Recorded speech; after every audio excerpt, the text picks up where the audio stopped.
এ হচ্ছে আমাদের ঢাকা শহর। ৯০-এর দশকে একটা জনপ্রিয় গানের কথা আশা করি ২০২২ সালে এসে সত্যিই মানুষের আশা ফুরিয়ে যাচ্ছে। কারণটা হচ্ছে Help me! Help me!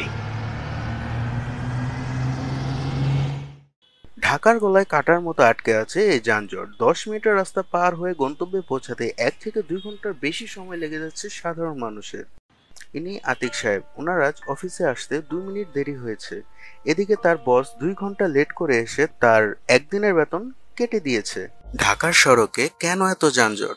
আমাদের ব্যাকবেঞ্চার টিমের অনুসন্ধানে বেরিয়ে এসেছে এক চাঞ্চল্যকর তথ্য। অবশেষে আমরা জানতে পারি ঢাকার সড়কে গণপরিবহনের তুলনায় ব্যক্তিগত গাড়ির সংখ্যা ৫০% বেশি। অবৈধ পার্কিং, ফ্লাইওভার ও মেট্রো রেলের কাজ চলার কারণে রাস্তা হয়ে এসেছে আগের চাইতে অনেক সরু। চলুন দেখি সাধারণ মানুষ কি বলছে। ধুর, এই যানজট আর ভাল লাগে না।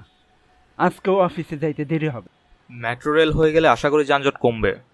হয়তো মেট্রো রেল চালু হবার পর ঢাকার বুকে যানজট আরও কমে আসবে। হোক ব্যক্তিগত গাড়ি চেপে আরামে অফিস যাত্রা কিংবা কচ্ছপ গতির দোতলা বাসে ঝুলতে ঝুলতে গৃহযাত্রা, সাধারণ মানুষ চায় যানজটবিহীন ঢাকা শহর। And now it's Backbencher team signing out.